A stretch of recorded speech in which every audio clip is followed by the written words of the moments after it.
ወይዘሪት ሲፋን ብሩኬ ምን ሆንክ? እንዴት እንደዚህ ትናገራለህ? አንቃ የያዘችኝ እኮ እናትህ ናት ብላ ትናገራለች። አባቴ እኮ በውጩ የወጋ የሞከረችው እሷ ነች ብላ ትናገራለች። ብሩኬም አንቺ እማታቂ ዝም ብለሽ አታወሪ፣ እኔ እኮ ባይደርስለት እናቴ ሊገለኝ ነበረ እላት። የብዛ ጊዜ ብሩኬ አንተ እንደዛ አታወሪ፣ ምንም አንተ እንደምታስብ ነገር እኔ ሊገላት አይደለም ብላ ትናገራለች። እዛ ጊዜ በእናቷ እኔ እማድርገው በሁሉ ጠንቅቄ የማውቀው ሰው ነኝ። አንተ መግባት በፊት እነሱ ምን እንደሚያወሩና ምን እያደረጉ እያለ አንተ ስለማታውቅ ነው። ስለዚህ እንዴት እንደምትሳልቁብኝ አንተ ስላላየ ነው ብላ ትናገራለች። በዛ ጊዜ አቶ ሰይፉ በጣም ተናድደ፣ አንድ ነገር ልንገርህ፣ አንተ ሁሉም ነገር እኔ እንደ አባትክ ስለማታይንኝ ግን በጣም አዝናለሁ ብላ ጥሎ ይሄዳል። ወይዘሪት ሲፋን እንደዚህ ብላ ትናገራለች። ብሩኬ አንተ አሁን ጥሩ ነገር እንዳያደረግ ታስባለው? ልትገላና ልትወጋ የሞከረች እኮ እናትክ ናት ብላ ትናገራለች። ብሩኬም አንተ ስትለው እኔም እኮ ሽንት ቤት ውስጥ እየንደፋደፈች እያሰቀች የነበረች እሷ ነች። አሁንም ደግሞ ችግር እየፈጠረችው እሷ ነው። አንተ ግን የምትናገረው አባትክ ነው ብላ ትናገረች። በዛ ጊዜ ወይዘሪት ማናት በጣም ስለተናደደች ዝምታ እኮ መልስ ነው፣ አንቺ አልገባሽም ወይ ብላ ትጠይቀው። ሲፋን በጣም ስለተናደደችው እኔ ላንቺ አይደለም የጠየኩሽ፣ ስለዚህ ብሩኬ መልስልኝ ብላ ትጠይቃለች። ብሩኬ ምንም የምመልስሽ ነገር መልስ የለኝም ብላ ስትለው እንደዛ ነው ብላ ጥላት ትሄዳለች። ወይኔ ሜላት ወይኔ ጭራሽ እኔ በጭራሽ ውድድር ውስጥ የሚያስገባኝ ብላ ትናገራለች። በዛ ጊዜ ወይዘሮ አቶ ሴፉ አንተ ምን ሆነሽ ነው ነይ ተቀመጪ ብሎ ይጠይቃታል። እሷ ግዘመናት በጣም ስለተናደደችው እኔ አንድ የቀራች ፍሬ እናቷ ገልዬ ነው ምጥላት ብላ ትናገራለች። አቶ ሴፉ አይ እቅት አለ ወይ አንቺ ምን ሆነሽ ነው እንደዚህ የምታወራው? አንተ ዝም ብለህ ሁልጊዜ እቅት ትለኛለ ግን አንድ ነገርም የሆነ ነገር አድርገ አላሳየህኝ ብለስት ነው። ወይዘሮ አቶ ሰይፉን በዛ ጊዜ የኔ ውድ ምን ሆነሽ ነው?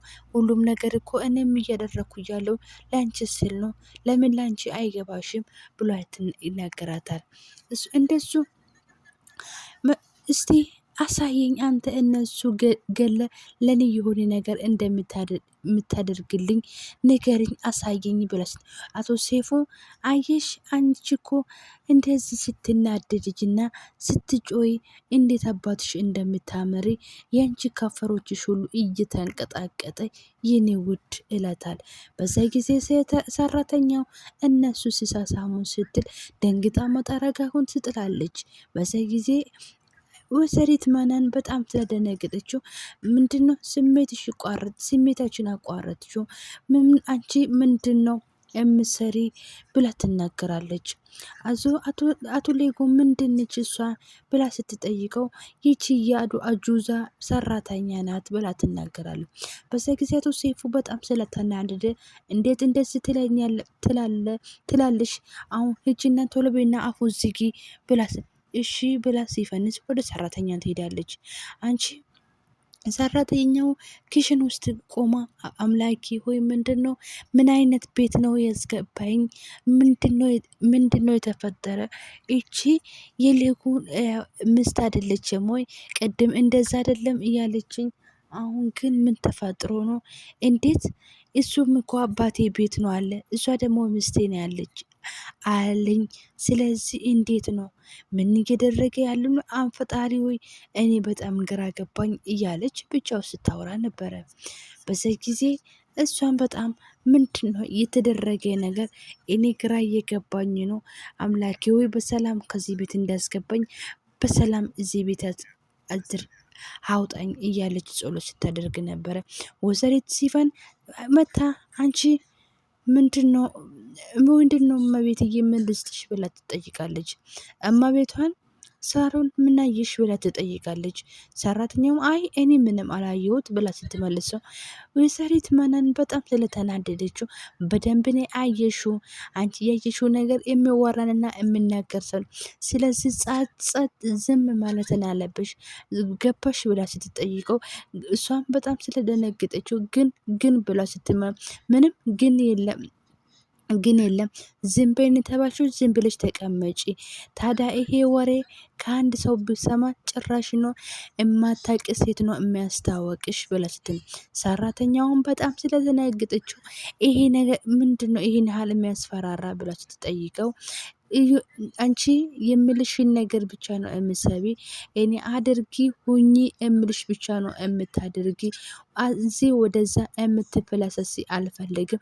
ስለዚህ እኔ የምፈልገው ብቻ ነው የምታደርጊ ብላት ሰራተኛው በጣም ስለደነገጠችው እሺ የኔ እመቤት አንቺ የምታዝኝ ብቻ ነው የማደርገው ብላ ስትቀበለው አሁን ቀጣይ ወደ ስራሽ ብላ እመቤቷን ጥላ ትሄዳለች። ሰራተኛው በጣም ትደንግጣ ልቧን እያመማት ይገኛል።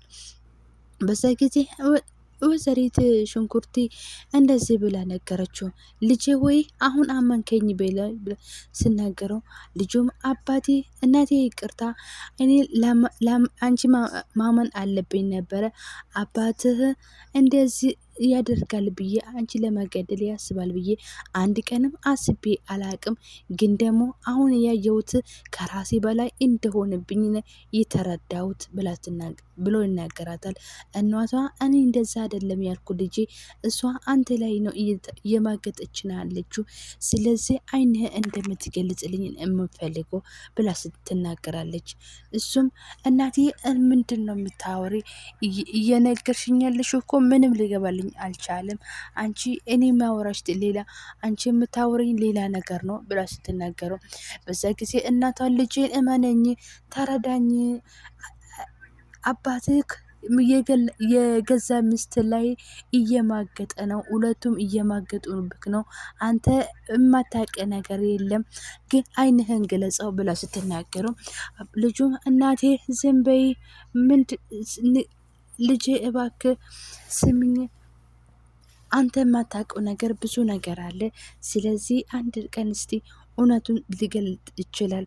ስለዚህ እባክህ ልጄ እመኒ ብሎ ስትጠይቀው እኔ በጣም ልክ ነኝ፣ ምስትህን በጣም ሀረመኔ ጨካኝን በገዛ አባት ጋ ነው እየማገጠች ያለችው ብላ ስትናገሩ በቃ እናቴ በቀሻል፣ ግን የገዛ ምስቴ ምንም ነገር እንደማደርገው አትገፋፍኝ፣ ከዚያም በኋላ ስለ ምስትህም አንድ ነገር እንደምትናገርኝ አልፈልግም እላታል።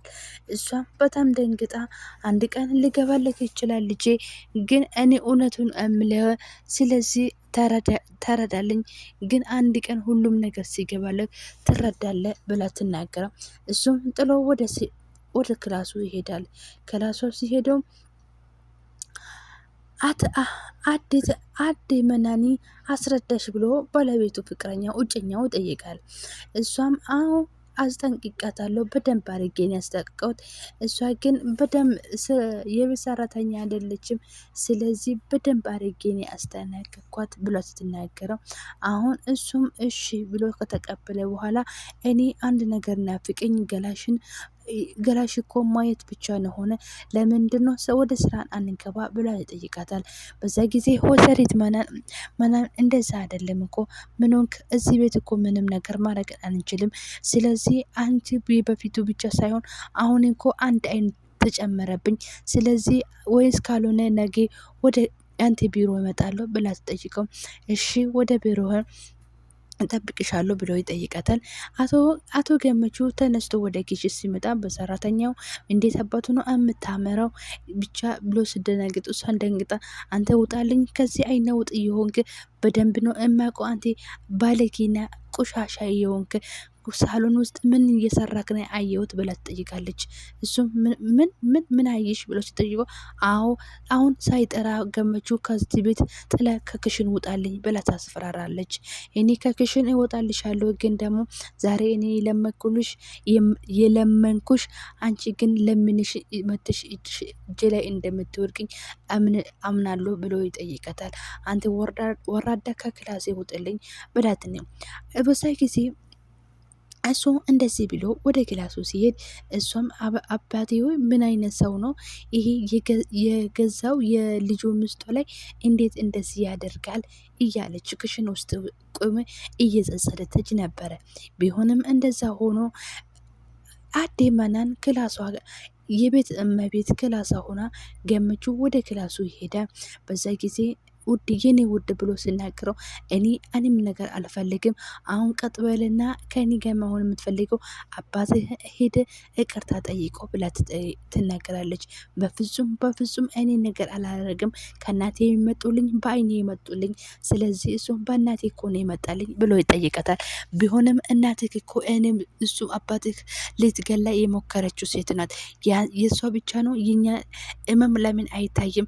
ስለዚህ አሁን ተነስና ወደ አባት ሄደ ይቅርታ ጠይቀው ብላ ትናገራለች። በመከራ ውስጥ በረጅም ሰዓት ውስጥ እሱም ተነስቶ ወደ ክላሱ ወደ እሱ ያለበት ቦታ ይቅርታ ለመጠየቅ ይሄዳል። በዛ ጊዜ እሱም እሺ እኔም ደግሞ አዎ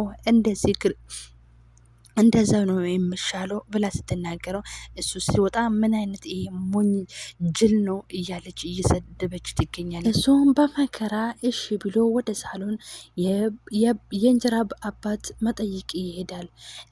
እሱ ሲወጣ እንደዚህ ብላ ሰደበችው። ምን ይመስላል ይሄ ጅል ምንም አይገባም እያለች ትሰድባለች። አባቴ ይቅርታ አድርግልኝ ብሎ ሲጠይቀው እኔ መሀን ስለሆንኩ ነው እንጂ ልጅ ቢኖረኝ አንተም እንደዛ አታደርግልም የሚለው እየዛተበት ይቅርታ ይቀበላል። ሰላም ውድ ፋሚሊዎቼ፣ ለዚህ ቤት አዲስ የሆናችሁ ላይክ፣ ሼር፣ ሰብስክራይብ እያደረጋችሁ አበረታቱኝ። ስለምታደርጉልኝ ትብብር እጅግ አመሰግናለሁ። ቀጣይ ቪዲዮ እስከምንገናኝ ሰላምና ፍቅር ለሀገራችን ይብዛ። ወዳችኋለሁ ባይ